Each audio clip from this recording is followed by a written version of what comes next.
Hi. Hi, guys. So today we have the pleasure of talking to Brian James. Woo! Woo! He's so nice, such a sweet guy, and wears his heart on his sleeve for sure. Brian has been so supportive of us for a long time, so this is long overdue for us to get to have a chat with him. But Brian was a juvenile lifer. He was sentenced to life in prison at 17 years old. And he ended up serving 29 years. And Brian is somebody who has learned how to really beautifully articulate his internal experience throughout different phases of his life and how his thoughts really informed his actions for so long and his craving for love and belonging and how that craving really drove him to do so many of the things that he did and adopt so many of the mindsets and perspectives that he adopted over the years and later learned how to deconstruct and try to see himself for who he really was. So this was such a human conversation. It was a very emotional conversation. I feel like I sound like a broken record because at this point, all of our conversations are emotional, but Brian, like I said, really wears his heart on his sleeve, and you can hear it in his voice when he's feeling it, and you can feel it with him. And it was a beautiful conversation that I'm really grateful for. Same. He brought a lot of honesty to the space and really did not hold back. And on that note, I do want to warn that there is conversations around violence in this episode. So if that's something that will upset you, just wanted to put that out there. But we are incredibly grateful that he came to the safe space. Like she said, he's been so supportive of us.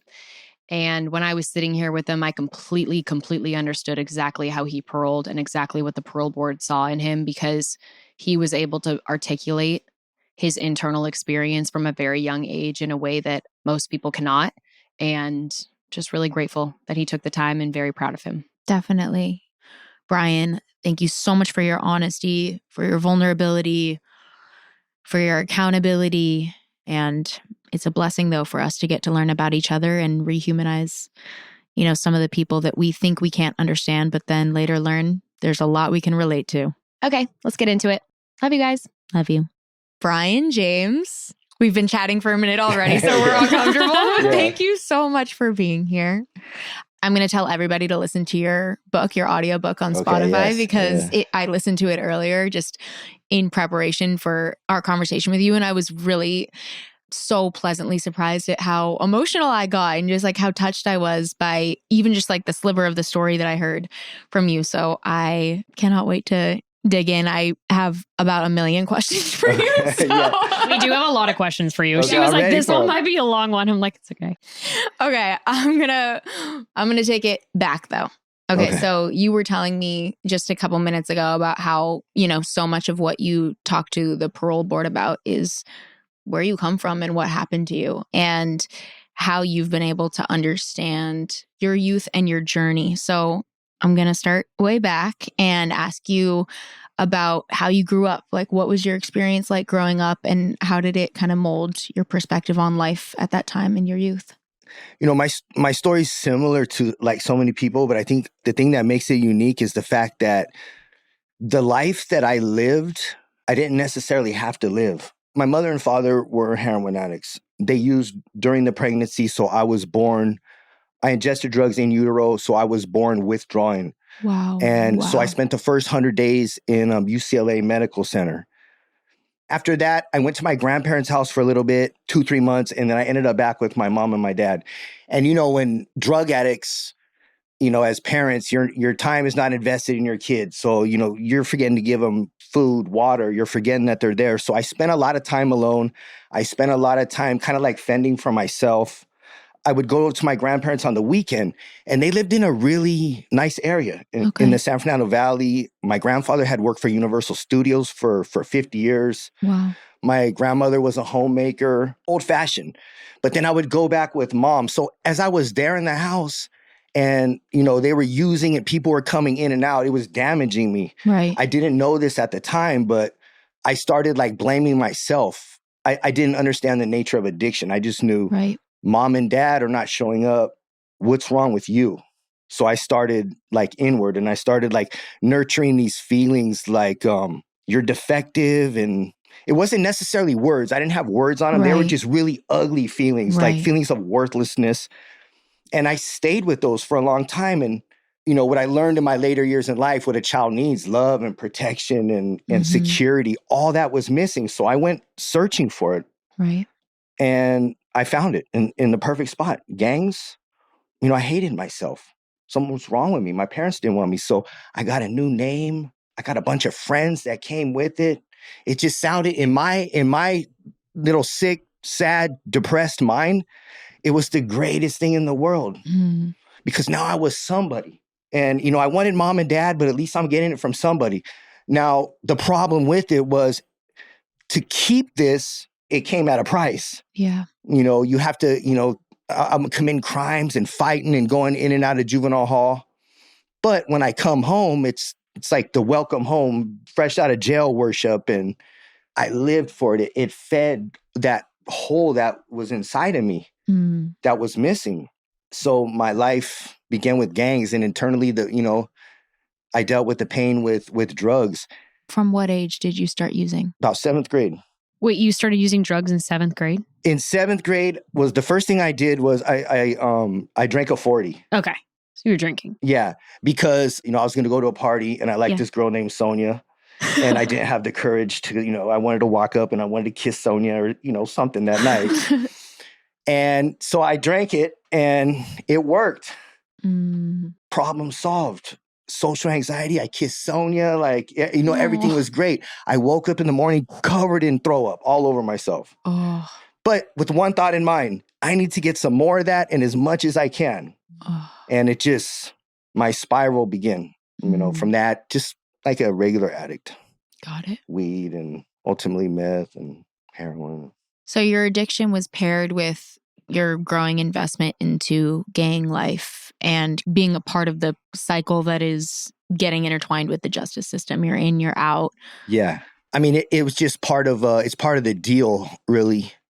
You're just going in and out. And I went in, I represented what I represent. You get in fights and you see your friends, and you get out, and it's like almost like a ceremony, you know, you get, oh, he's out and you're out. It felt so good to me. Mm. The drugs, the getting high felt so good to me, but it quickly all turned. Yeah. And then by that time, I was already so deep in it, I couldn't find a way out. Now, the part that I say where I didn't have to necessarily live that life, at 10 years old, my grandparents adopted me. My mother and my father were arrested on some charges. I was taken to the police station in the middle of the night, and I was placed into foster. Okay. But my grandparents showed up, and they took me in, and they went through it was like a year process to adopt me. A lot went on during that process, but I ended up living with them from the age of, 9, 10 on. Beautiful home, private school, like externally everything was great. But inside I was tore up. I was that same kid. So I would sneak out of my room at night and just like go to like the worst neighborhoods. I would literally leave like the safety, the comfort of Northridge, and just, hop on the bus, go straight down Sepulveda, and in search of like, I didn't know, people that I thought were like damaged. I learned the word later on, trauma bonded. Yeah. I just recently learned that word actually before I got out. But yeah, it's so crazy. That's why I say, and when I committed this crime and I ended up getting a life sentence, like where my grandparents, the schools that I went to, like, no, that didn't happen to anybody. Yeah. I went to church every Sunday with my grandparents. Like, the seed was always planted in me. I just kind of refer to myself, I guess, as like a late bloomer. I definitely think that so many of the things that you've mentioned, and I'm sure so many of the things that you went through that you have not mentioned, even before your grandparents got custody of you and stuff, the implications of those life experiences just can't be minimized, and like not every story is going to sound the same. Like we said, like even with love and support and resources, trauma truly affects and changes your brain, your perspective on life, your, like you said, assessment of yourself and your own worth, and the lengths that you'll go to try and fill the holes that exist. And we all need to address the life experiences and the trauma and the pain that we've been through. And if you clearly weren't getting what you needed in order to be able to work through it and find healthy coping mechanisms. Because like what you said, I mean, addiction is also cyclical and it's generational. And we've had multiple generations of our family. Like we have kind of similar background where we grew up in a very safe neighborhood with a grandmother who very much so loved us and showed us certain value systems. Like you guys are grandparents raised? In our grandmother's house, yes. Oh, yeah. No, because somebody just messaged me on Instagram the other day and they said people that are raised by the grandparents are deeper humans. Oh, I know. Well, we're fortunate. Yeah, I was like, we're fortunate that we kind of had our grandma was like our second mom because our dad was a homeless addict when we were kids. Okay. So my mom ended up leaving him and moving us in with our grandma. And so our grandma, we lived with our grandma, our aunts, our mom, and all of us siblings in a house until I was 6. So Ryan was 16 at the time. My parents actually ended up getting back together, which is pretty miraculous.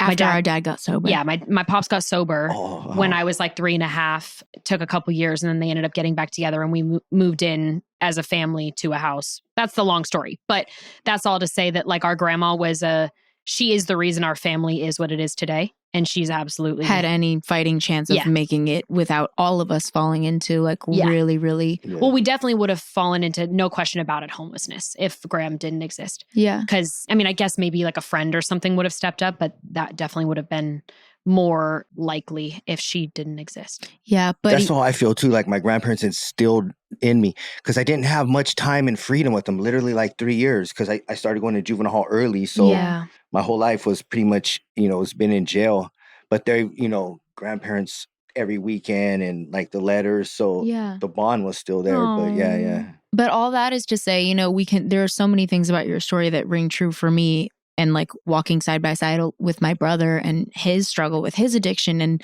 some of his behavior where he was seeking, belonging and acceptance and love and companionship, and attention and all of that stuff. And so much of the time he was able to find it in really self-destructive places. And he wasn't getting enough of it from places that were wholesome and loving and healing and exhibiting really healthy coping mechanisms. Yeah, like so he picked, exactly. Yeah. So he picked up on addiction from a young age and got into the cycle of juvenile halls and coming home and stuff. And so not every single thing in everyone's life has to be complete hell for them to get caught up in really unhealthy coping mechanisms. And okay, so this may be a hard thing to talk about. You mentioned your crime. Exactly. You mentioned your crime. You mentioned gang life and kind of getting into that. Can you tell us a little bit about your crime, kind of the circumstances around it, your mindset, your age? So I was 16. I had just gotten out of juvenile hall. It was a Thursday. And I think I like 5 months. It was like a violation of being, not going to school or something.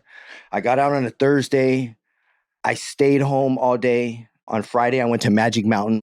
And then the following night, there was a party. They're like, let's go to a party. Like it was a celebration of me getting out. And that was a Saturday night. I got out Thursday, Friday. That was a Saturday night.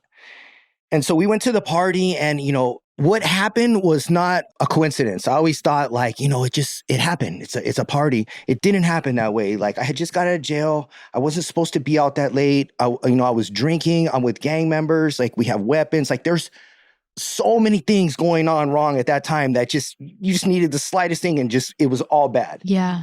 So there was no coincidence about it. We're in the backyard. And as I'm drinking, some guy comes up. He's like, where are you from? And, I say what I say. And he makes like a comment and, I'm like, I just got out. I'm really trying to chill. So I walk away and he comes back and he makes the comment again. And me and him get into like a scuffle. It quickly gets broken up. And I told him, let's just go. Like, I'm not trying to go back in. Not so this fast, at least. I'm living a lifestyle. So we get in the car and we're driving away. As we're driving away, literally turning off the street, we see like a fight. And I look and it's one of my friends. So we jump out. There was a knife that was under the front seat. I had known it was there because I drove up in the car. I grabbed the knife. I ran up and it was like chaos. It was in the middle of the street. There was probably 75 people out there because, the whole party had spilled out. Okay. And as I ran up, there was probably like 3 fights going on. And there was a guy that was on top of my friend with the thing that you would lock the steering wheels with. Yeah. And he's hitting him with that. They had gotten in a fight. He got on top of him. He's hitting with that. I came and I swung the knife as hard as I could. And I hit him. And, the thing that stays with you that I don't always say is like, I can always hear his girlfriend scream in that moment. Like there's things in that moment, there's sounds that don't go away. That's why, there's just things that don't go away in the moment. And as soon as I did that, I ran. Now, I want to say real quick, like violent it wasn't in my nature. It wasn't my first instinct. Like that wasn't my first crime. Like I worked up to it. I remember the first time it was hard for me to punch somebody. In junior high, I was going to get in a fight just to walk up and bang. And like, I wasn't raised that way, but every time it got easier. And then you put the drugs and then the anger until I could switch. For me, it's unbelievable because I wasn't like my grandparents. I dragged them through that. When I got arrested for it. How did they end up figuring out it was you? People knew it was you? Yeah, I was a white kid from a Mexican gang, so I stuck out. Because I grew up when my stepdad was Mexican. Yeah. He was from a gang, so I grew up in that culture. Oh, okay. And like I said, it was the perfect thing. I chased it down. Yeah, absolutely. I wasn't, I had examples and, it looked real attractive. I always say like, the TV shows and the music were like advertisements to me, family and for life. Like these are all the things I need to hear. So I pursued it. But when I got arrested, it happened Saturday night. My grandma had said, Brian, you got out, go to church with us on Sunday. So I made it a point. I was at their house, dressed up, went to church. And I remember I kept looking at the metro section. Every Sunday, when I was out, we'd go to church and we'd go to the donut shop. And I was trying to see if something happened. Because there's no internet, like they're looking at the newspaper, and that's where things would be at, I didn't see anything. And I went to church. I called my friend as we were leaving church at a payphone. And he says, hey, they got everybody in the police station. That guy died last night. And I was like, oh, man. So we're driving home and I'm telling my grandparents, I'm saying, hey, there was a big fight last night. I'm BSing. I said, I don't really know what happened, but, I was there. I don't know what's going to happen. So as we're driving and we turn the corner to go home, the block is just swarming with police. The Channel 7 is right there. Oh my God. And I'm telling my grandfather, just drive, Pop. And he's like, I can't. They're all looking. And we pulled in and, they did the felony stop and all that in front of my grandparents. But the hardest part was they put me in the holding tank. They put us all in the holding tank. I was a good gang member. I didn't say anything. A lot of people said what I did. I wasn't taking any responsibility at that time.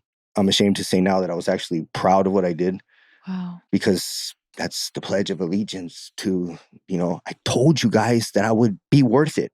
I told you if you, loved me and treated me a certain way, I would do anything. I will sit and spin if you pat me on the back and say, good job. That's all I wanted. That's all I was looking for. Wow. So they took me and this was an officer that was familiar with, my neighborhood. They would, attach certain officers to neighborhood. And I had been a troublemaker. He had seen my progression in drugs and crime.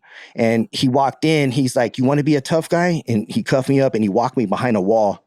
And he told my grandparents, we just arrested him for murder. He's not coming home, but they did it so I would hear it, And I didn't see their face, but it was just one of those things. And I went to juvenile hall that night and it began. So you were arrested at 16. I feel like most trials of this nature take 2-ish years. So when were you convicted? How old were you when you were convicted? At 17. Okay. So you were like 17 and a half. Okay. Yeah. And you went straight to what was kind of your path after conviction. Also, can you tell the people what you were sentenced to? Yeah. So I was charged. The initial charge was first-degree murder and assault with great bodily injury. When I went to Sylmar Juvenile Hall, they tried me as an adult. And 20 to life was my sentence. And it was second-degree murder and the assault with great bodily injury.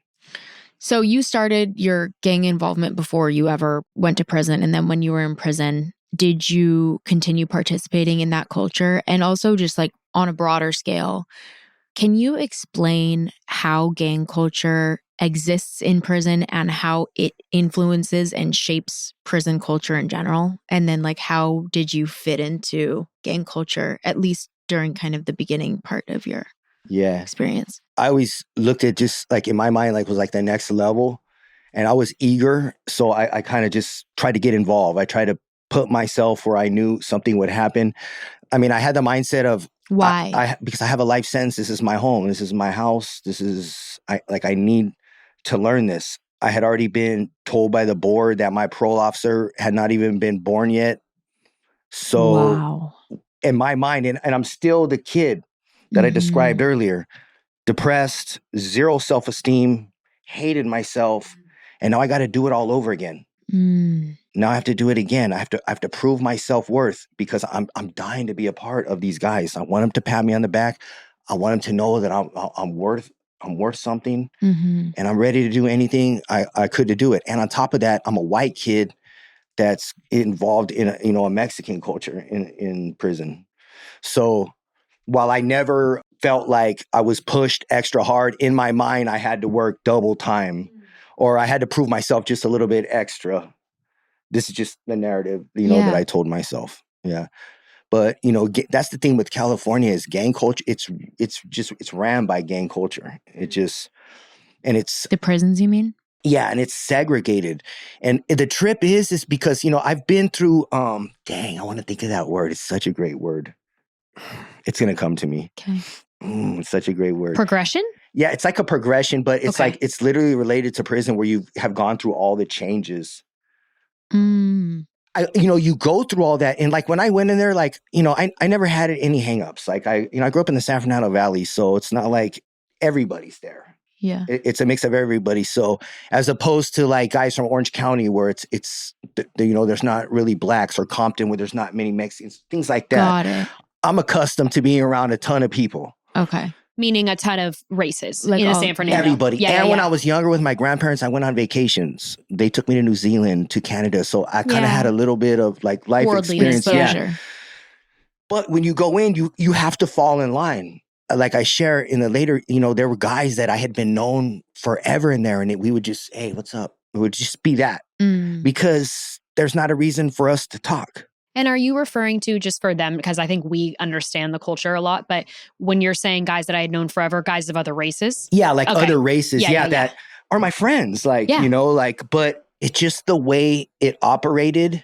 It was just really rigid, and it's just not a comfortable place where you're just going to be a social butterfly and fraternize, which in the later years, though, as it began to loosen and groups started and became more humanized, everybody wanted to go to group and get along. And it's crazy. Like the most hardcore dudes for 20 years, we're in here sharing our feelings and crying and being all emotional and like. It's the best. Yeah. But that just proves the need. We used to look around like, damn, we're tripping right now. But, it's great. It happens. But you fall in just because you don't have any options and you don't have the courage to stand on your own. I know I definitely didn't. I was still seeking all the same stuff. I continued for years. So you mentioned that you spent a decent amount of time in the SHU. Yeah, in Corcoran. First of all, was it solitary confinement that you were in, or was it just segregated housing? No, yeah, it was in Corcoran SHU. I ended up you just had a guy in there, man. He was in there 30 years? 33 and 33. A half. Yeah, okay. But he had explained to us that the SHU was not always complete solitary confinement, that it evolved into that. So I didn't know if the time that you spent in there, it had become solitary or if it was still... Well, I mean, they refer to it as solitary. Like I did 9 years in there. You did 9 years in the Corcoran SHU? Yeah. Wow. You say solitary where like there's somebody you can talk to the person in the door next to you, but like you're not... Contact. Yeah. If you're going to go to the shower, they're going to handcuff you. You're going to walk the 10 feet to the shower, get your 5 minutes. If you're going to go to yard, they're going to handcuff you and walk you out to the cage. And so it's solid. Yeah, so you were in solitary. It's an extremely solitary existence. Yeah. So 9 years, I mean, I'm sure it had a million effects on your psyche, but if you could explain, what were you going through in your mind? I got validated. And at the time, the phrase in CDCR was snitch, parole, or die. Yeah. So I kind of just made my bed and I was like, this is going to be it. And, in my early years, maybe about my 6th month in prison, I witnessed a really brutal stabbing attack. I hadn't seen anything like that. And I remember, in the moment as I'm watching it, I'm forcing myself to watch it and say, don't you look away, because this is your life right now. Wow. This is your life. And it rocked me to my core, but I'm forcing myself to keep looking. Wow. And what I realized in my later years is that was like, I just embraced hopelessness. Like, get used to a life where they're murdering somebody. But that was what they told me. Because of your sentence, you're saying? Well, I mean, the judge told me I had 20 to life. The parole board said my parole officer hadn't even been born yet. Right. At that time, anything that had to be done, give it to the lifer, the youngster. Everything in my life indicated that this is home. This is where it begins and ends. And I had been to the hole, I'd been to the shoe, but I was there to stay at that point. But I remember there were days, and I was talking to my friend about it, where I would just be going about my day, just trying to pass time. I'd fold up my shirts. I'd put, posters up. I'd rearrange a few things. I'd wipe down, and I would look up, and like 9 hours had gone by. And I would be like, whoa. I was deep inside, like, because you spend, go 3 days without talking to someone. Yeah. And it's just you. And I guess I just remember regressing so deep in there. Wow. And I remember writing a letter to my grandma at the time. Like, it was almost like playing with insanity. It was weird. I mean, it sounds weird to even explain, but I was just really deep in my head, But what other option would you have when you're spending all day and all night completely alone with such few outlets? Well, that's why, the suicide rate was high. The mental breaks were high. Yeah, a lot of people didn't survive that. Were you struggling with addiction at that time? Yes, big time. Nothing in my life had changed. And so what I used to... It's so crazy you can get drugs in solitary. Well, here's what I did. When you get into the shoe, it's a lot of older men that, that had been there for a lot of years. So they had a lot of, broke down bodies. So they'd be on morphine and, different pain meds. So here I come let's make a deal. How about I send you a package, like $150 package, and you give me your pills for 4 months. Give me one a day. Wow. So I would just work that. Okay. And it would just fed my addiction, kept me numb. It was the most hell on earth. I was in a prison, inside of self-constructed prisons. I was so miserable. Wow. It was the most darkest time of my life. And then my grandma died, during all that. And that was the moment where I always describe my life as before grandma and after grandma. And when she died, she was supposed to be in visit that weekend. She had a brain aneurysm. Oh, wow. She was healthy. She was 81, like one of them older ladies. And, my mom came to visit, and my grandma was supposed to be there. And at the time, my mom was in addiction. So just the weight of everything was just... Wow. Yeah. You were struggling with addiction. Your mother was struggling with addiction. And you find out that you lost your grandmother, who seems like she was really your shining light in your life. She was everybody. She was the one. My grandfather had been married. They had been married 52 years. He came to visit with my mom, and he's just sitting there hollowed out. And he was broken. And I spent the next 30 days contemplating suicide. I had it planned out at one moment, but I didn't have the courage to do it. Wow. And it would just, I would be in a panic. She's gone. And I would scream in my pillow. I would try to turn my TV up loud. And, everybody's trying to send me drugs and this, and I just didn't want it. For the first time in my life, I was flushing them and saying, no, I'm okay. For the first time ever, I was I just want a hug. I just want my family. And I'm a tough guy in my head. These are new things. But grandma, that one broke me open. Wow. So maybe about the 7th day, do you remember Jennifer Hudson? Do you remember when her sister and her nephews got murdered? I don't remember So that. it was really tragic. And it had been a year, and she was going to give an interview on 2020. Oh. And it was really tragic. And I listened to her interview, and what she said and how she got with it, it carried me just to the next place that I needed to be. Wow. I have a DM in her DM, 2 years old. She hasn't seen it yet. Just telling her, I just want you to know, you walked me through a moment in my life. that's it. I just want to thank you and God bless you. You That know? goes to show, we've talked about this a couple of times, but showing up in life, even when you don't know why you're showing up, but you've been given an opportunity to show up and speak your truth, and you just have no clue who's listening and how it's going to impact them. She didn't want to talk. Like, she was doing no press. She didn't want to talk. That's what even made it more interesting. The shoe shut down. It's black. I got my AirPods in. I'm just under the covers, just sobbing, listening to her story and just like praying and like, yeah. Wow. Of all things, Jennifer Hudson. You know, there's a question that we had on here that we kind of jumped past because we had talked about addiction a little bit, but I almost feel just like I want to ask it as a sister and on a personal level because, you know, growing up and knowing that my brother was an addict and when he was in prison, I always kind of thought that he was the minority in terms of being an addict in prison. And I found out just in the last year of my life that he was actually a majority because someone told me one time, just their rough guesstimate would be 80% of people are struggling with addiction incarcerated. Yeah, And easy. That's easy. So I guess as a sister, just as I continue to explore my brother and connect with him and stuff, it's going to make me emotional, but like, how is it being an addict in prison and kind of like, what are the stakes and what is that experience like? What years was he struggling with addiction? He went to prison when he was in 2006 and he died from an overdose in 2019. Okay, see, 2006 was my darkest year. But at the time, in those years, there's nothing, you're an addict and they put you in a box. Like, what are you going to figure out? There's no other information being fed to me. So how am I going to know? Keep in mind, I'm the same guy. I haven't addressed this. I'm still the kid whose mom doesn't want him. Yeah. Whose dad doesn't want him. And I also told myself when my grandparents adopted me, they only did it because they had to. This is a story I'm telling myself. You know, and I started becoming resentful towards them. And then all my friends, screw you guys. Like, you don't need lawyers and social workers and judges just to have somewhere to live and somebody to love you. Like, forget you guys too. Like, it's just, I'm all I have. And I would hold up and just, you know, I spent a lot of time alone. My nickname was Lonely, you know. Wow. That's going to make me cry. Yeah. Wow. Your nickname in prison was Lonely? Well, my nickname as a kid was Lonely Boy. And then, you know, I dropped the boy when I went to prison. But yeah, I was lonely. Yeah. Wow. Yeah. Just a sad, depressed kid, you know? Yeah.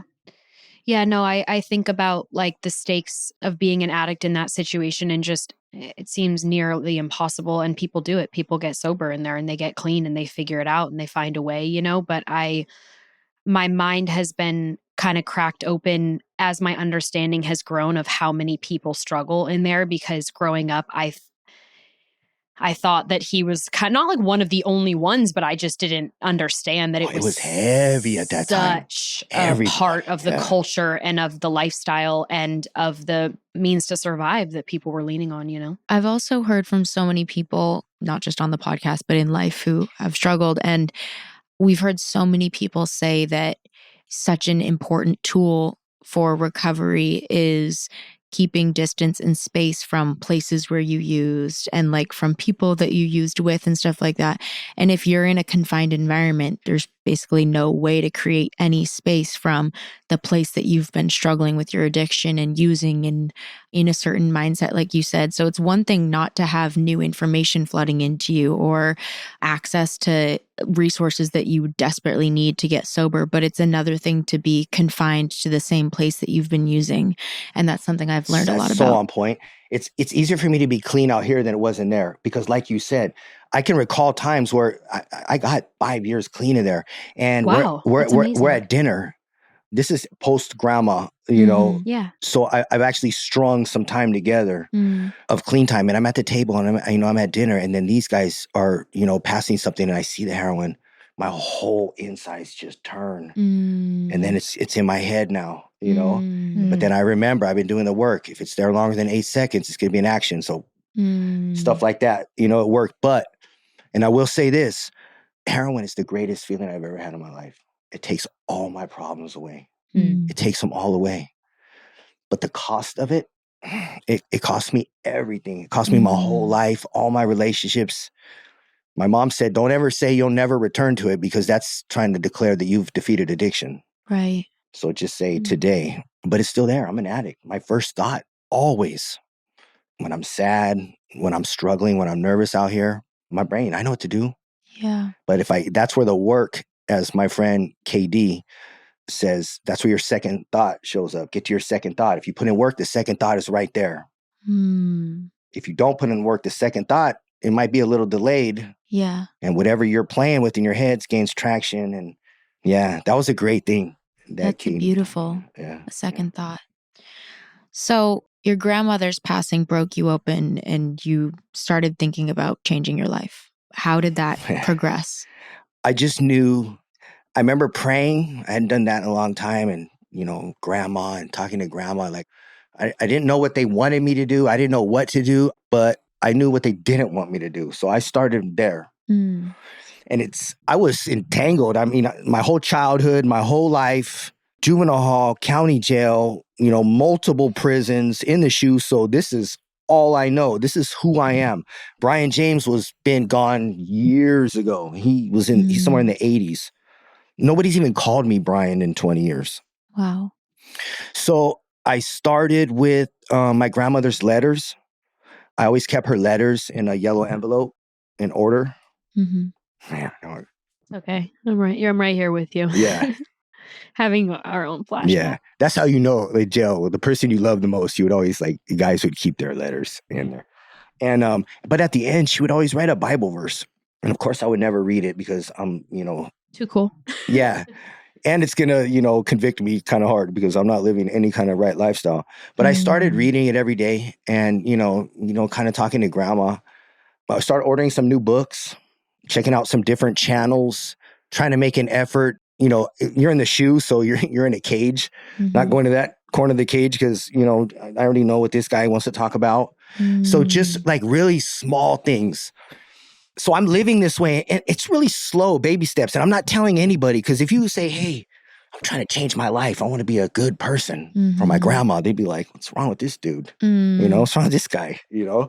So I'm just kind of quietly, going about my life. And I got my GED in there and that felt great. I did that for grandma. She always was like, I want you to get your GED.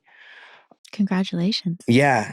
And then one day somebody goes, hey, can you hold this? It's a piece of metal. It's a knife. And he goes, hold it for a couple days and then you're going to fish it down a couple cells. And I said, I already made a promise to myself that I would not use violence to solve my problems anymore. I promised my grandmother.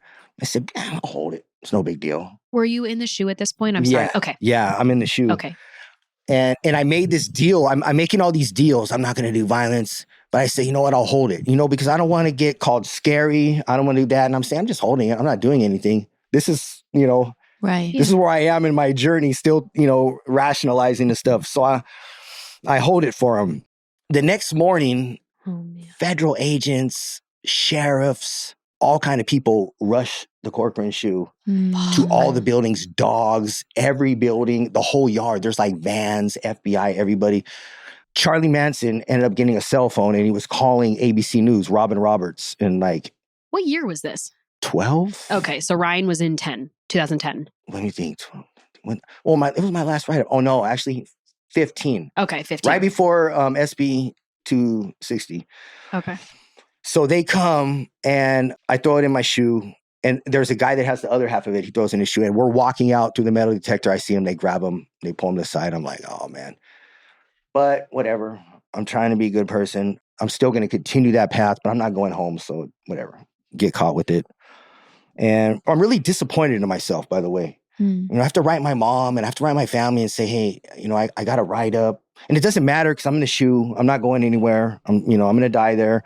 But I kind of care about myself now. And I got my GED and I was ashamed, for the first time.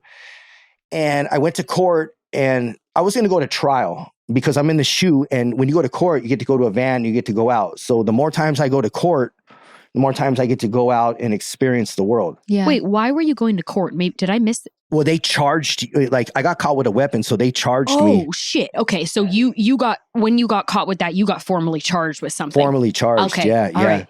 So they were taking me there and, I'd already had another life. I'm not going home, so I'm going to stretch out the court date just so I could take the van trips. Yeah. If I get found guilty or what. In that process, I get a duck and it says, go to the committee room. And 10 of us in the building got that. A ducat is basically saying you have to appear somewhere. Okay. And in the SHU, you don't appear anywhere. Yeah. So all of us are talking, and the only connection that we had with all of us got arrested as kids. So we're like, and I'm getting ready to go to trial. I'm risking another life sentence because it's my third strike, but whatever, I don't care. As long as I get my trips and get to see the world. Scott Budnick, Frankie Carrillo, Elizabeth Calvin, a couple lawyers, they walked into the SHU and they have us in these stand-up cages. There's 8 of them, like in a semicircle.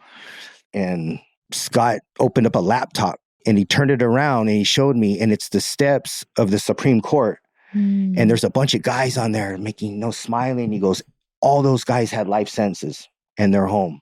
Wow. It was on. Like I was already with grandma.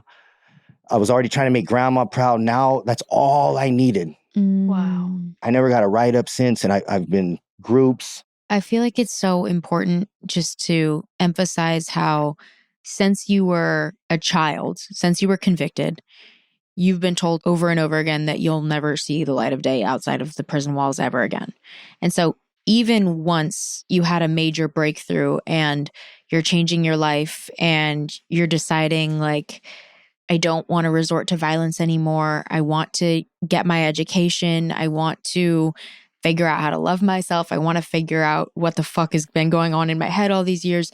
Even with that desire to change, you still were never fully invested in it because you believed you'd never go home. Like to the point where you caught a charge and it didn't seem to change much for you because you thought you weren't going home. And all it took was knowing that there's hope for me to start a new life. And I feel like people need to understand how much hope impacts a person's desire and ability to invest in themselves and to consider changing their life and their narratives and stuff. Because if there is no hope and there is no way home, there is no way out, then like you said so many times, what's the incentive? What's the incentive if I'm going to be in this place completely enveloped in this culture for the rest of my life until the day that I die? What's the incentive for me to become introspective and to self-examine and stuff? Why would I do that? And what a beautiful incentive to become the person that you've always had the potential to be, who you really are at your core. It's so beautiful to be able to see that has happened in real time in your personal life and to show like, no, this shit matters. Like for you to have the hope that you could go home is what fully pushed you down the path of like, no more write-ups ever. I'm done and I'm fully invested. And that's what we should want out of people who have been struggling with incarceration, who have been struggling with addiction, who have been harming themselves and others. We should want them to have every incentive and hope to heal and change, and we should give them the resources to do it. Otherwise, we'll never be safe. That's supposed to be the point.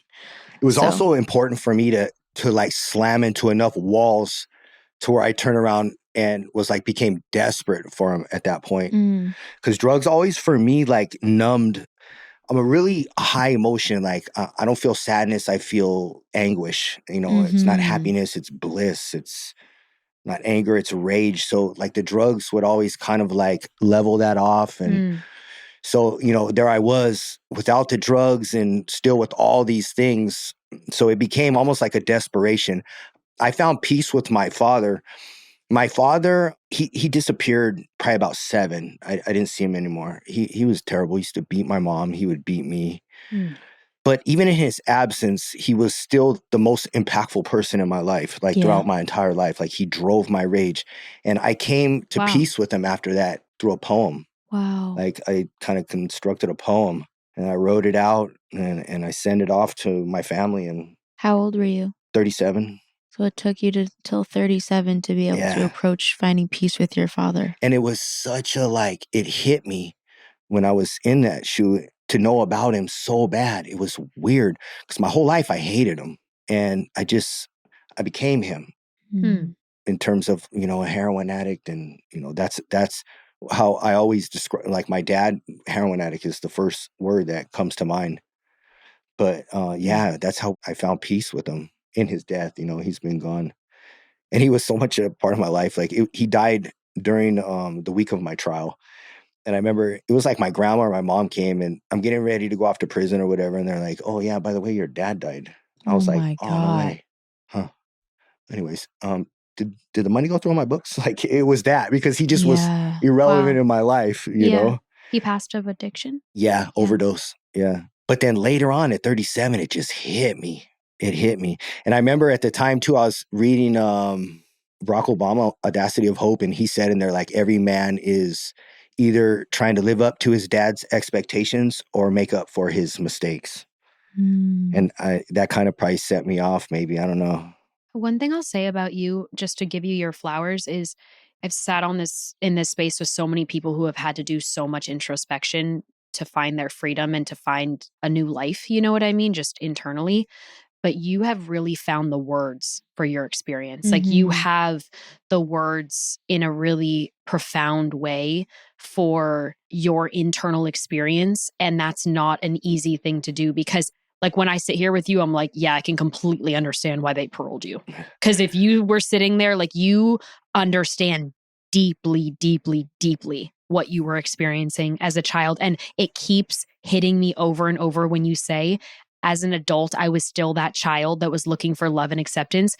I can't even emphasize to you how, when I sit in those rooms with the guys, it feels like I'm sitting in the most loving way with a bunch of children, with a bunch of, especially as you break them down and get through the day, like, we're all just children that are hurting and trying to figure out how to fucking like make sense of what happened at this point and what happened at that point. And that is the reality of the situation. You know what I mean? From birth to 9. Yeah. That's what, I mean, to this day, I'm still the same. It's still, I mean, me too. it never goes away. Absolutely. And but I think that's the story for humanity in general. You know what I mean? Is just looking at your brothers and sisters and being like, how would I feel if this was a young child that was struggling and stuff? And the reality is that we all have this child inside of us that's like trying to make sense. But you've really, I mean, I can tell you've done an immense amount of work. And then after the fact, even more so, to be able to really put like profound words to It was your desperation. reality. Like, when I say I suffered horribly. Like, this is just the reality of it. This is, you know, I'm out of that place. But just like decades of just misery. Like, nothing's happy. There was nothing happy. Yeah. Mom was in addiction. I'm in addiction. My sister's in addiction. My grandparents are just stuck in the middle of all of it. Like, it was just, Wow. so when I hit that point, like, I was just dying for answers. And I always kind of knew, like, grandparents always, you know, we always had those conversations, and they planted seeds in you. Yeah. And it's so interesting how we come into this world, little babies, little toddlers, little kids, and we're looking for answers. We're so curious, and we start creating answers based off of our life experiences, and we internalize so many things as our own fault. We come up with all these narratives about life and what we think about life, and then we spend the rest of our fucking lives trying to deconstruct those narratives and figure out what's true and what's real, and how we were kind of brainwashed to think certain things as kids. And I also want to challenge what you said in the beginning about you not having to go down this path, about how you wouldn't have had to do that because you were able to grow up in your grandma's house from a certain age. And I had access to resources, money, schools. You did, but you also were extremely traumatized. Yeah.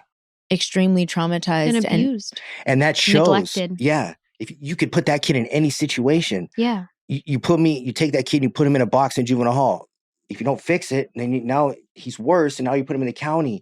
And now you put him in prison. Nothing's ever getting fixed. Yeah. No. And I think that, you know, access to resources is so important, and it's a blessing. And we talk about it all the time, wanting to make resources more accessible for more people at all times. And it's also kind of two different conversations. I won't get too deep into it now, but I'd love to talk about this more at another time, about having access to resources, but then actually accessing the resources are two different things, you know, like you might have the positioning or the money to be able to access something, but the actual action of getting it, or knowing where to get it, or as a parent, knowing when to introduce certain things to your kid, or as a kid, having any concept of asking for help or being able to express that you have needs that aren't being met. Like there are so many gaps, you know, to people not getting what they need, even if they might have the money or the positioning to get it. And so there's so many, it's such a layered conversation, but the fact remains that you were hurt, traumatized, and abused, and you had so many narratives going on in your head about love, belonging, self-worth. And at the time, you did the thing. And this is, I want to emphasize, this is not a justification and it's not a minimization of what you participated in at that time in your life or what happened.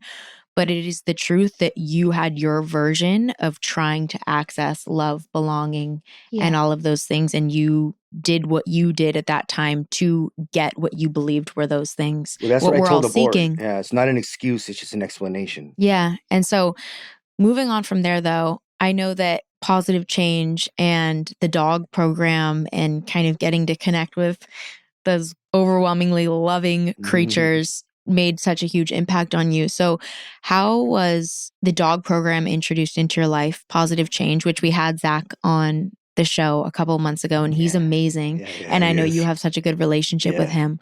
But tell us a little bit about that experience and like, what about the program Positive Change impacted you so much? Like, what ways did you change because of it? So when I got involved in the Positive Change, it was following me getting out of the SHU, following a hunger strike. So you participated in the hunger strike too? Yeah. For how long were you? So I didn't take a tray for 46 days. Oh my. But we were sharing like peanut butter packs. Like, Yeah. Absolutely. It's an amazing meal. Lost a lot of weight, got really sick, in terms of that. But I'm coming out of there and I had begun doing Narcotics Anonymous, Emotional Intelligence, all the groups. This is new with SB 260. So now I have a law, there's hope. I'm involved in every group and I'm learning all these new things. Words like remorse and empathy, completely foreign words to me. I had no idea what they meant. I'm looking them up and I'm writing them down and getting books on them. And I'm starting to open up and I'm starting to learn. And the cool part was my reputation on the yard started to change. Like, man, this dude's really doing it. Like, and I was growing. I'm living a new life. I'm sending home certificates to my family. Like, it's a whole new cha-cha for me. And I ended up signing up for the dog program. There was like a sign up on the wall. It had the Positive Change symbol.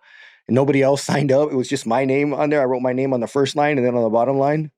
So Zach comes in for the first time. This is like 2 months before the program, and he had a pit bull. He was walking a pit bull on a leash, and the whole yard like stopped. Wow. And because Corcoran is not, it's a prison, like an old school prison. Like they're stabbing people there. There's assault. It's an extremely violent place.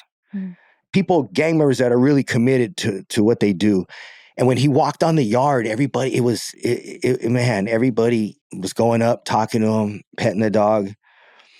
And I remember working my way on the track, trying to get in the line of where he was coming. And the crazy part about it was, it's the power of dogs. Zach's walking in the yard and, there's, regions in the yard and borders that you don't cross. You don't go to these pull-up bars and everybody knows you just don't go.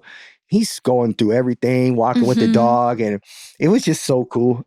So about a month and a half later, Lisa came, Christina came, 2 Positive Change trainers. We did an in-person interview. And then 2 weeks later, they called my name and they say, you're moving to building 5. And we go. And then there's like the dog crates and it says like dog trainer on the door, like mind blowing. Like it's. So I began changing my life. The SHU opens, the law changes. I'm going to groups. I'm involved in a dog program. They're talking about a level 3 override. Like things are happening, but I'm mourning my grandmother. I'm going through it, but I'm really driven to want to do good. And I got into the dog program and that's what changed my life. Wow. Yeah. So tell us a little bit about Flynn, your dog, your first dog that you trained, right? Yeah, Flynn was, he's a short-haired, like a German Shepherd mix. And I'm not just saying this, but I was hoping that he would be my dog because, he's good looking. They were all great dogs. But he ended up being my dog. And the great thing was the trainers, they would come every Wednesday and they were studying us the whole time. Who we were, our characters. And Flynn is just like a big, like emotional, I don't know if they assigned him to me for that reason. And my partner was this black guy from Northern California, about 10 years older than me. I had seen him on the tier all the time. We were cool. And they gave us our assignments. And we had to write out what our goals were, how we planned on working together. There were so many things that were going on at that time, but the healing started like taking place, when the dogs left is when I kind of started like processing everything. But things that happened, like that melee that took place, there was a racial between the Mexicans and the blacks in building 4, and we're in building 5, and it kind of spilled out, and we're over here with all of our dogs, and we saw this take place. We saw what was going on. And in prison, the code is to immediately jump up and, do what you're supposed to do. And we're in a yard where anything less than that is unacceptable. When the doors open for count time is when, the incident took place. They locked everybody up. But as, dog trainers involved in the dog program, they have to let us out. We have dogs. We have a contract. The warden signed our memo. So when we came out, everybody was on their doors. That would have been the moment. But we immediately huddled up. And, I never want to break the confidentiality of that conversation, but the gist of it was, like, we made a deal. Like, we all looked at each other, and it's crazy. Wow. It's crazy. Like, we defied decades of prison code. Wow. And if those dogs were not right there, we'd have been goners. Do you think that had an influence on other people seeing you guys come together in unity? Yeah, because we were dog trainers. Like, we're not, like, we're a whole different group now. Like, we're not you're not the blacks, the whites, the Mexicans. The you homies, guys are, we're not this, we're not that. Yeah. We're dog trainers. That's what they're calling us. That's what my door says. I'm an animal advocate. I don't do riots. Like, I got a dog to train. Like, it was literally like changing. Like, if I get, like, who's gonna feed Flynn tomorrow? Like, who's gonna take him on his walk? Wow. Purpose. Yeah. You were given purpose and hope. Yeah, and exactly. responsibility. If somebody goes to the hole, Zach, what happens to our dog? Well, your dog will have to go back. Okay. Oh, fuck. That's not gonna happen. It slowly just starts to change. Even the work ethic, having to get up, and responsibility. In prison, my responsibilities were to wake up in the morning, work out, bird bath, do my laundry, eat lunch, and pretty much my day I could fill it with whatever I want.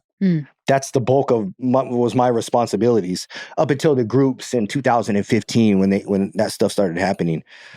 But my day's scheduled, positive change. 6 o'clock, your door opens, and boom, boom, boom. Every hour you have a responsibility, and your dog's waiting for you. And it's the greatest thing to have a dog. I'm coming out of the shoes still very much wounded. I'm on a mission searching for information. I'm trying to discover myself because I know the board's going to ask me questions. But I came from this standpoint. I don't care what the board is. I want to be a great person for my grandmother. And if the board recognizes it and lets me go home, cool. But if they don't, as long as I'm cool with Nana, then I was fine. What a legacy she has. Yeah. Beautiful legacy in your life. And I've heard you speak so much on lacking of self-worth and seeking love and belonging. And it's like this combination of your grandmother's love and the seeds that she planted in you, propelling you forward, and then receiving this unconditional love from a dog that you hadn't, had access to for so long. I feel like the combination of those two things must have just like fulfilled you in a way that you've probably been seeking for a long time. That's literally when my book began. And I remember thinking with Flynn, like, all the stuff that we started this interview with, like the love, the acceptance, the belonging, these dogs were feeling it all. The unconditional love, you already know. I could walk away for 3 seconds and he would come back flipping out like if I was gone for days. The responsibility, the title. I hated Brian James. I loved it when I became lonely, a whole new person. And then I ended up hating lonely and I became a dog trainer. And I loved it. So there was just so many things going on at one time with that program, with me. The thing for me, the biggest thing was animal advocate and dog trainer. A new label that's positive. Yeah. And I could send stuff home. I got animal training behavior 101, to go with my GED. So I got a little portfolio now going with my 12-week NA thing. Like, I'm putting them in plastics and making copies and sending them home. That's and actually beautiful. I remember even my mom one time, she goes, I go, did you get my new certificate? She goes, man. I go, what do you think? She goes, man, you're really doing it, huh? And just, that's all I needed. Oh my God, just, I can imagine. That's all I needed. I still do today, actually. How did your, I think I know the answer to this. I'm so proud of you. Yeah, me too. Good job. Me fucking too. How did your perspective of yourself change? You know, we've talked so much about how you felt about yourself as a child, which we said before we put on these mics, everybody makes so much sense. You make so much sense to me. Hearing your journey and stuff, you make all the sense in the world. But, you know, I think animals and love in general reflects back to you. It's such a mirror for exploration. How did your perspective of yourself change as this time went on? I at least understood it. The feelings are very much there. The feelings of like inadequacy and stuff like that in my life, they're still they're present. But the difference is now is like I can recognize them, and that's the main part. Yeah. I can recognize them, and I got some few different options that I can do. Yeah. But that's the thing, you know, a lot of times like on social media, you know, there's positivity, but I have horrible days. I've been a grown adult for like 870 days in this world. And other than that, yeah, you do your countdowns. Yeah. I love your countdown. Or and not I've your been countdown. going to jail since like 10. So my life has just been spent in the box and obscurity, and it's terrifying some days, and it's so hard. Wow. But it's also like exciting, but there are days where like I'm really down. It's really hard. Okay, so you've described your addiction and drugs in general as being something that has helped numb you out to the highs and lows of your emotional experience in life. So not having that as your go-to option, how have you learned now to cope with your emotional experience and confront some really painful stuff? I haven't learned. I'm still learning. So how are you learning to cope then? Just one foot in front of the other. Just keep trying to do the next right thing. I put in a lot of work. You know, I read a lot. My first love is I'm a write. I like to write. That's what I do out here. It's what I did in there. I think if I was ever given a gift in life, it would be writing. It's what saved me. It's what taught me. But in writing, in reading, I learned so much about myself. So now I'm just out here. I just got to execute. Zach kind of told us a little bit about the moment that he found out that you paroled, but can you tell us about that moment for you that you found out you were going home, and just kind of like, I guess, try to sum up the emotions, which I think you already have in such beautiful ways, of just being out in the free world for the first time since you were a child and, you know, with this new set of eyes? Yeah. I mean, I went to board on February 2nd. My birthday's February 13th. Mine's February 5th. Yeah? Mm-hmm. Okay. Aquarius? Mm-hmm. Yeah. I was prepared. During COVID, we were shut down for like 2 years, literally in there. And it was perfect for me because I was preparing for board. The doors weren't going to open. There was no trouble to be had. So I was just in it for like just 2 years straight. I used to have these black, you know, remember the black and white composition books, little black check ones, just stacks of them. As I write, I work out my ideas in that, prepared my parole board portfolio. So I was just confident, you know, I was happy in life. I was free internally. I was in the mentor program. Like I'm taking everything I learned and now I'm helping other people. So, and everybody was going home. All my friends that had life without parole, they were getting commuted. They were going home. So I'm like, this is a good sign. Yeah. I hang out with you guys all day. Yeah. So when I went in there, I have years of trouble. You know, I had 37 write-ups. I had caught 12 years in prison, tons of confidential information. So I submitted my portfolio and I wrote it in such a way that there's no question that you can ask me that I haven't already answered. Anything you've asked me, I've asked myself a million times, probably that question. And I went in there and they were asking questions. And then he said, so you did the Positive Change Dog program. And he goes, you know, I was part of program director. I helped bring that in. Wow. And I was like, okay, then you're one of my favorite people on the planet. Oh. And he was like, okay. And he goes, did that program do anything for you? And in my head, I'm like, oh God, thank you for asking that. Everything. I go, it did. They said, okay, we're going to deliberate, go into the holding tank. I gathered my stuff up. It was on camera because it was COVID. I literally sat my stuff down, went to get a drink of water, and the door opened and the CO was like, it's a good sign. They're already calling you back. Wow. So my heart's pounding. It's like my third hearing. My mom's at where everybody's waiting. Yeah. Like my sister already put on Facebook. He's going to board. So it's like a lot of pressure. I'm like, what if I don't? Like, because so many times in your life are like, he's coming home. Your family gets hope and you're not. So yeah. This time was actually real. And I went back in and they do all the legal talk. And then he just goes, you know what? this was the easiest decision I've made in a long time. And he said, we find you suitable. And I just, Oh, I didn't hear anything after that. He kept talking. And wow. so from there, I knew the process. It was 120 days, but I went back in and I just called my mom. She's at work. I remember I just said, Mom, it's over. And Damn. yeah, How many years had you done at that point? it was, I was 29 at that point, 29 years and like 4 months or something.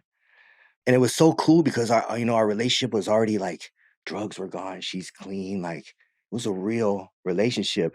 My friends in my life, I had a friend, his name's Jude. Great dude. I've been knowing him since we came in as teenagers.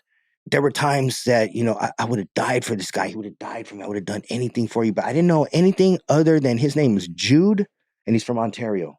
What? I spent 20 years. Now, we end up on the other side of life. Life's kicked our ass. Grandma's died. He's lost his mom. Laws have changed. We're wanting something new. You're becoming men. I used to say, dude, I've known you my whole life, and I barely just met you. Like, he's my friend. I know his mom's name. I know what makes him happy. I know what gives him nightmares. I know his triggers, his coping skills. But it's crazy. That's the stuff you learn in like freedom from addiction and when you step outside that stuff. Wow. How to really meet somebody.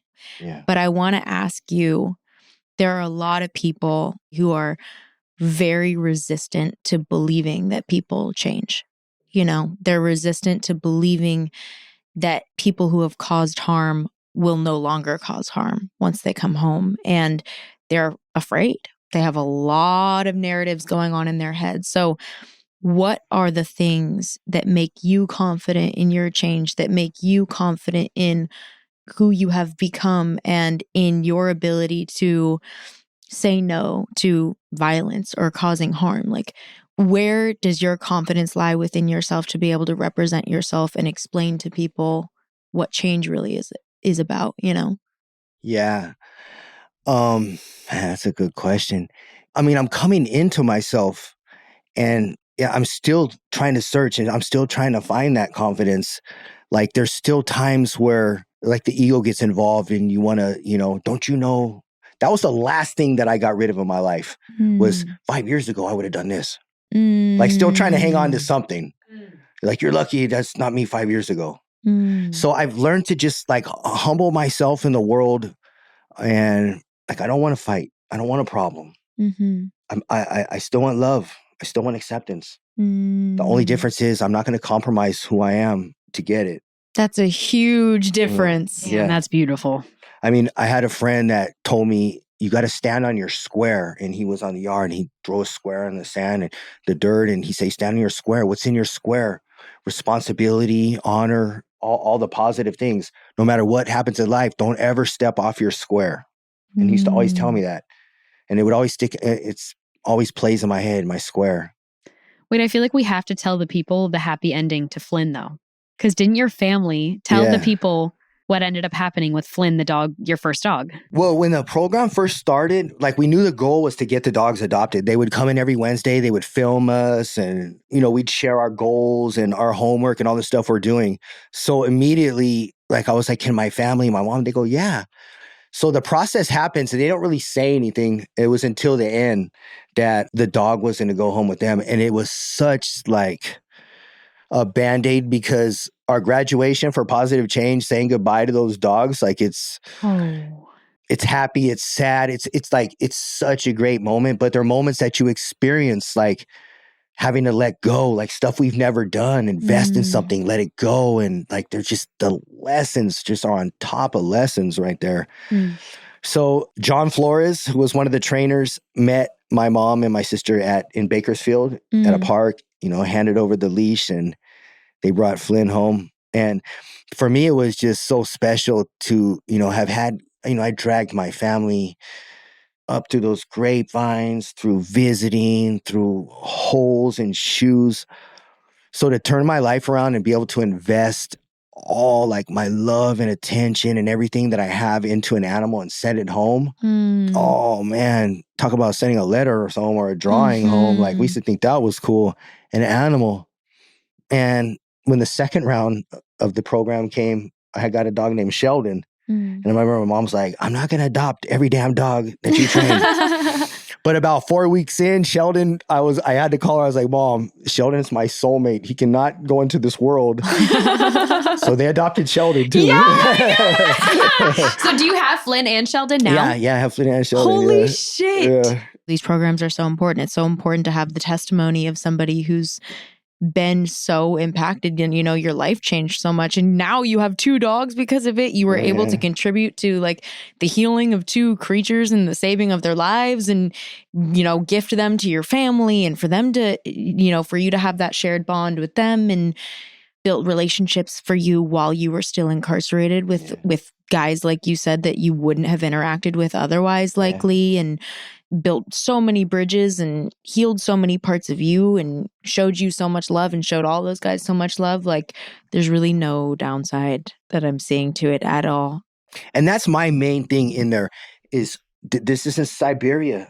People are coming back out. What kind of people are we bringing back out? Exactly. That's the most important part. You could put an addict in a box. If you don't treat him, he's going to come out. Show him no love, not invest anything in them. And I get it. He's a gang member that did a horrible crime and it's hard to love on them.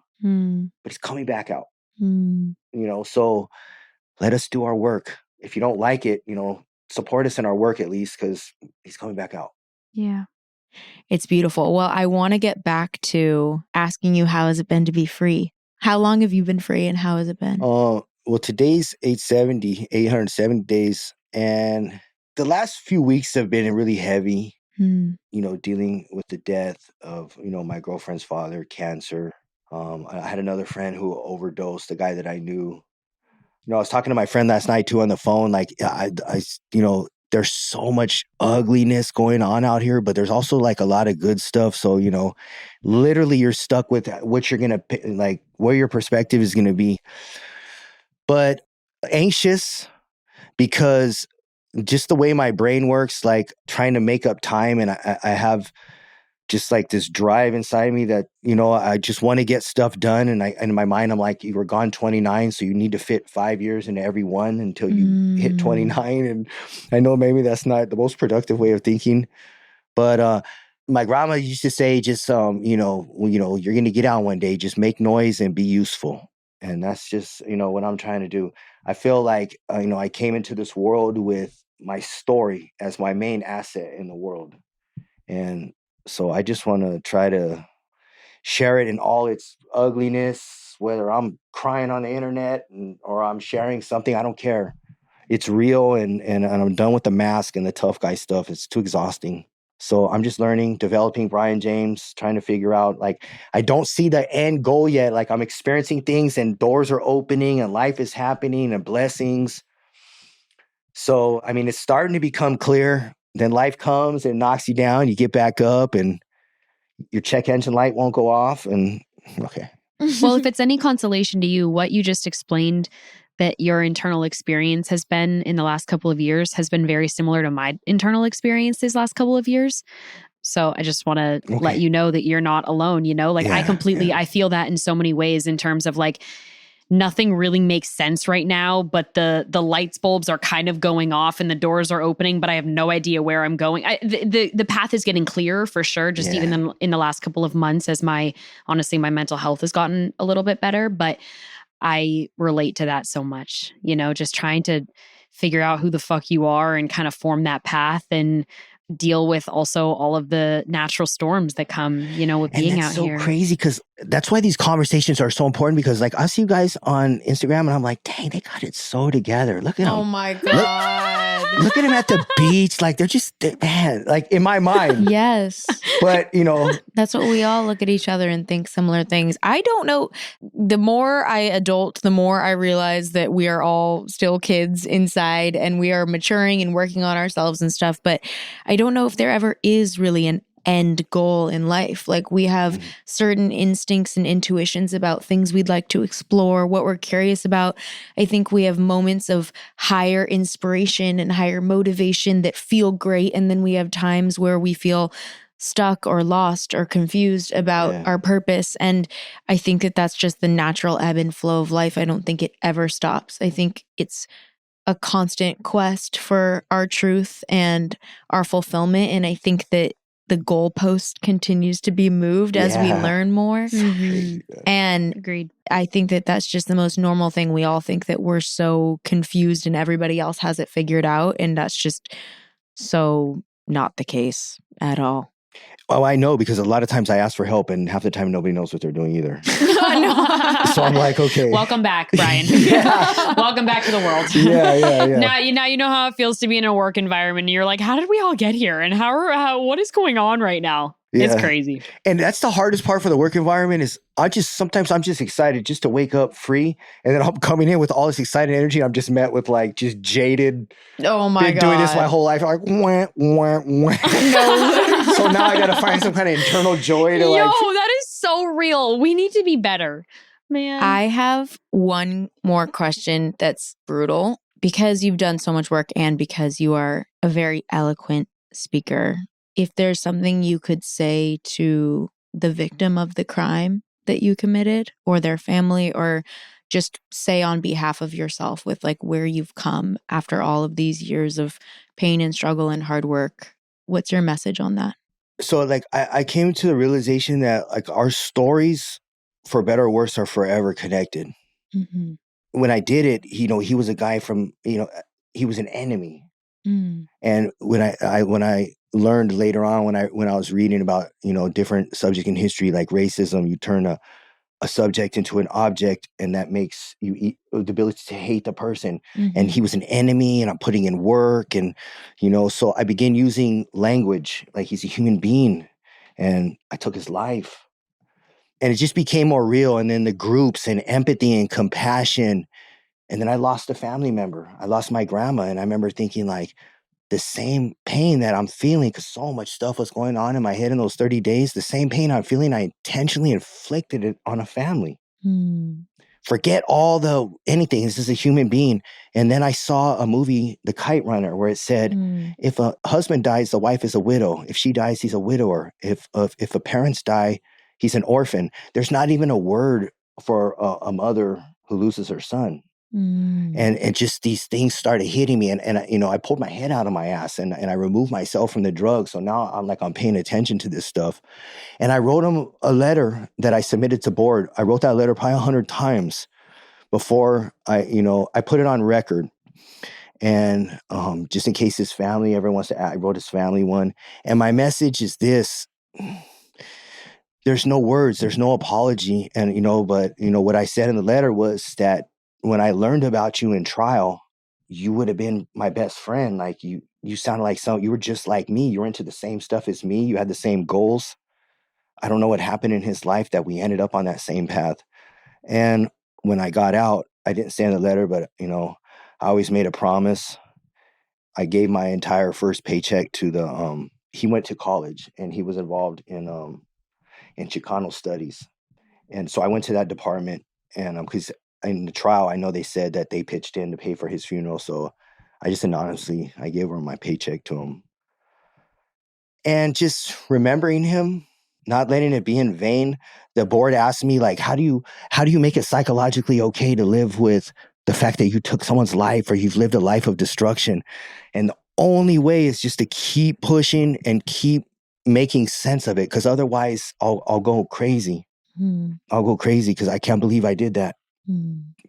The person now, I can't believe that I did that. My goal in life is just to push love in the world and try to just, it sounds so funny. I never thought I would say that, but I'm obsessed. Yeah. I mean, it is. I wanted it as a kid, and I just did all this chaos and stuff and kept it rambled up. I'm a grown man and I just want love. I want to be around people. Same thing. Only now I'm whole. So I can contribute as well now. Wow. What a fucking pleasure. Thank you, Brian. What a fucking pleasure. Thank you for taking your night. Not to dole that with the F word, but wow, what a That's pleasure. a great closer. What a fucking pleasure. Thank you so I'm so glad much I for came. being here. I love this. I watch you guys all the time. All my friends have been on here. Send us any more of your Yeah, friends that please. you love, Do you because have any friends? if those are all your friends, I've been so inspired by I all got of some them. of the amazing people. Yeah, amazing lifers, unbelievable people that are out here doing it. You're doing it One of too. them You're doing created it the too. logo for PayPal. A lifer. The new logo. That's hella cool. I know. I know. I'm Well- over here with my little chihuahuas. I'm thinking I'm cool. You are fucking cool, Brian. You are cool, You are Brian. cool. Yeah, And yeah. thank you What a so pleasure. Thank you guys, much. too. Thank you I'm for so your glad. honesty, for your vulnerability, for fucking everything. Honestly, just thank you. I Yeah, appreciate you. you guys too. Hey. Yay!